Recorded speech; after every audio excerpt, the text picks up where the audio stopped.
aleva ninao fozao aleva ninao fozao sika magneva ninao fozao ka mora nam sarute kagrenga nakaya no mama zo papa ini kumandaya tiakro marata za solo sanza su papa bena raste rasta voga bena kule roko ia sua aya ko sua ino kafafato ko tany fako teo to misabadida manasa zordira no poipona avao reky miala ila fa upoiny ya rasta mba miovako sady zay ko angalo seza fa vozaky ty ainay to zay angalo seza ndatretia vaza olo avao io hitanao henany na we lem ko miboa aminay toa io na tsy fanajana olo tsy mety io valinao ko io la fantsano any anarinao ia moramora rasty menena fa valiko ty tsy fanajana olo tsy raha vonandroany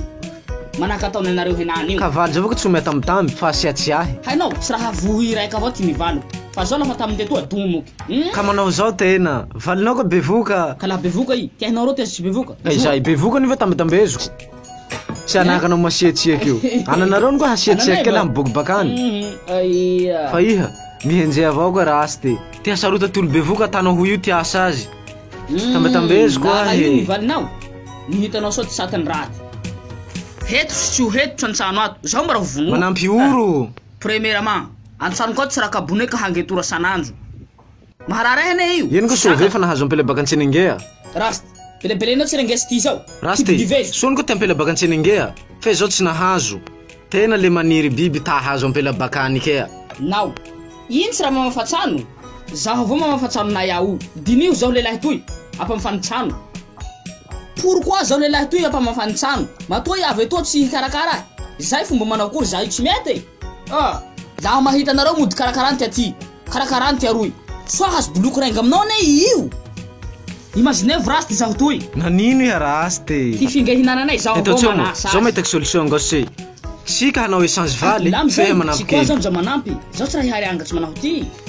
tsy ampolopolo fa mahafaty reny za ila indesinao eka koa he fa zaho henany kio fampolo hony vitako fomba azy aka miala ho zay da ho volany rozy fe aloha zay tsy sikitiry koa fa mahareny izy Anganyako jala kwa chamfanana kwa biaba mekwanao farahi vali mampahya na chimanjantu farahya zao chuguna ambuni dosli ata kwa ina ya hiula ala muerte te kuchapana mana betambe tako siazi ya mama betambe tako siazi ya mama betambe